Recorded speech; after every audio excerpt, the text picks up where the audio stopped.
Peace, blessings. Hello to everyone in the sporting world, to all you amazing sports fans. Thank you for tuning in. And I'm Coach Ed, and this is Coach Ed's Amazing World of Sports. Now, today we'll be talking about something that's near and dear to my heart. It's college athletics, especially college football. And in this episode, we'll be focused on HBCUs and what's going on in college athletics, basically with the realignment that's been going on. I read an article earlier today, and I want to go ahead and talk to you guys a little bit about that and give you my thoughts into what the article was about. It's an article that Coach Deion Sanders spoke on, and it was in USA Today. I'll make sure I have the link in the description later on. But in reference to the college conference realignment, he's basically saying, universities are chasing the bag. Now, it says Jackson State is already speaking about conference alignment. Football coach Deion Sanders said on ESPN Saturday. Now, as HBCUs draw more national attention, Jackson State and other marquee HBCU programs will have to choose whether to stay together in the same conference or to leave and try to elevate elsewhere. Now, that right there is an impactful statement right there, because I've grown up, following HBCUs, and they've always been together. They've spoken to the minority Black community about the togetherness, and what it does. Now, in reference to that, Sanders said, what do we want to do? Do we want to sit back and adhere to tradition, or do we want to put ourselves in a financial situation where our school prospers? You've really got to factor that in and weigh those options. There's some tremendous options that some of the schools are going to be faced with. We're already speaking about it. Now, when he spoke of tradition, one of the biggest traditions, when you think about HBCUs, if you talk about the game itself, one of the biggest games, in that I've always seen has always been Grambling State and Jackson State, or Grambling State and Southern universities. Those usually are the marquee games that a lot of fans want to go and see. And, it just brings so much entertainment, excitement. The many, many players that have gone through, many that have gone on to the NFL, from the 50s on down. When I think of Jackson State, I think of one of the greatest, Walter Payton. When I think of Grambling State, I think of Doug Williams. Those are some of the elite that have come out of the HBCUs, and the traditions that they set, the standards that they set, for others to follow. But there's one other tradition that with the possibility of realignment hitting the HBCUs and schools going and chasing the bag per se, is the Battle of the Bands. Me growing up, Battle of the Bands was a big thing. Living in the New York, New Jersey tri-state area, whenever HBCUs came up here, not only did I want to see the game, but I wanted to see the Battle of the Bands, because that brought so much excitement to the event itself. The style, the flair, the music, the flamboyancy, everything associated with it. Not only did I like the game, but it was the Battle of the Band.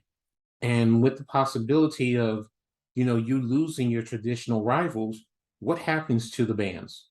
Do they continue to prosper and grow? Do they still go ahead and go into competitions? But do fans stop coming out per se? What about the students who are in those bands? Because some of the bands have over 100 members, and that's a lot of, band members when you go to an HBCU and you see, these kids out there performing and putting their all in. Um, Also, those provides kids the opportunity to go to college because many of them may not have gone, if it wasn't for the band program. So, chasing that money, what does that do to the band programs? Am I taking it to a level that we probably won't see? But that concerns me because when you speak about tradition, the Battle of the Bands is one of the traditions. And that's one of the things that HBCUs are synonymous for. It's definitely the games, but it's also the Battle of the Bands. Now as I continue, it says all but three Division I HBCUs currently play in the MEAC or the SWAC, which is the Middle Eastern Athletic Conference and the Southwest Athletic Conference, which are comprised entirely of HBCUs. There are no HBCUs at the FBS level. Now, Coach Prime has done a great job in building up Jackson State. I can't deny that. He's done a phenomenal job. I mean, he's even gotten the #1 recruit in the country to come play for Jackson State, not at the Alabamas, the Georgias, the Ohio States, or any of the top-notch schools across the country. He's going to Jackson, Mississippi to play at Jackson State University.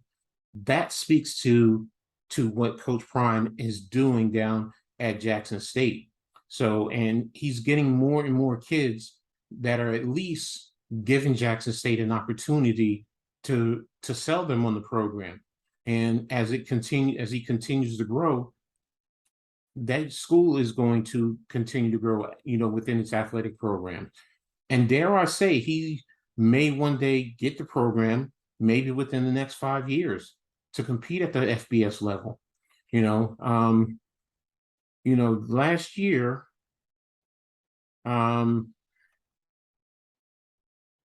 they did well in terms of generating the interest in the university. I mean, they've been a member of the SWAC since 1958.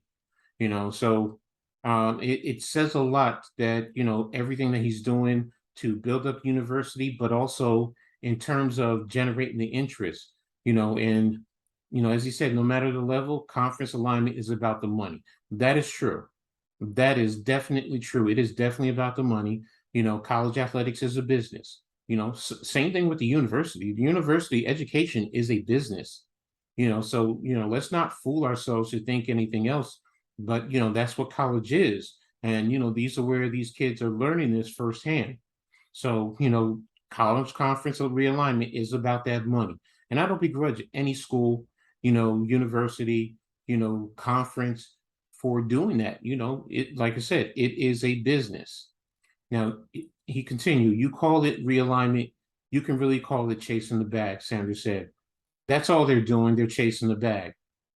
Early this month, Hampton and North Carolina A&T became the first HBCUs to join the Colonial Athletic Association. Tennessee State, a longtime rival of Jackson State, plays in the Ohio Valley Conference. And as I said earlier, Jackson State plays in the SWAC. Now, as far as the Colonial Athletic Association, that's at the FCS level, but that's the upper tier level of the FCS level. And in the Colonial Athletic Conference, the association, that is what I call the Conference of Champions, because they have had quite a few champions come out of there. The James Madison University, Delaware, Villanova. I mean, they continue to grow and get a lot of the top universities within the Northeast region. So for Hampton and North Carolina to step it up and go there, that speaks to the change in the way the HBCUs are being handled now. Now, athletic director Ashley Robinson told Clarion Ledger that he's focused on dominating at the FCS level before JSU reevaluates his position. But with JSU football breaking the FCS record for an average attendance of 42,293, and with the nation's top prospect, Travis Hunter, set to make his Jackson State debut this fall, Jackson State has serious momentum that could make it an attractive candidate for other conferences. Everything with alignment is all about, Sanders said before pausing. I'm trying to put it nicely because I'm a head coach now, but they're trying to get money, man.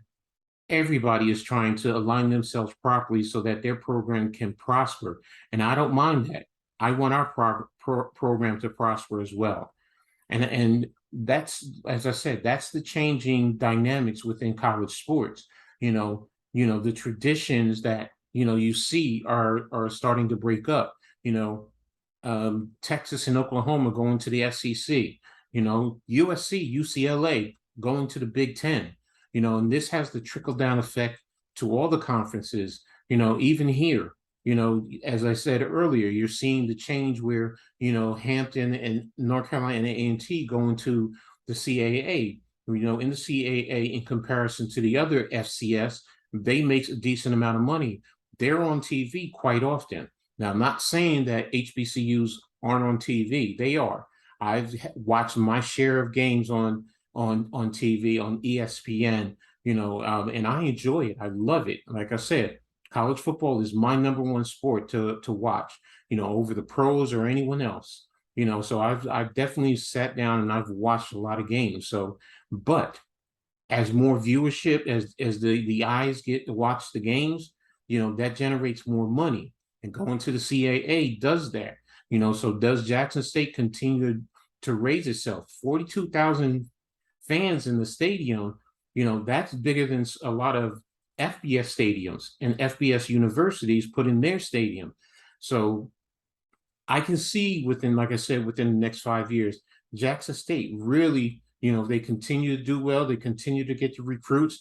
They get the sponsors. The alumni base contributes. I can see them making a push to go to the FBS, maybe somewhere like the Sun Belt, or the MAC, or one of those conferences. I can definitely see them making a push to definitely do that, to go there. So, just reading that article, and there's also a video that is out there of Coach Prime speaking about this, and I'll put that in the link also in case you want to get the full feel of the interview. And I'll put the timestamps so that way you can, shoot to it to, see the interview and the questions and his response. But again, with the HBCUs, what kind of impact, will the realignment have on that?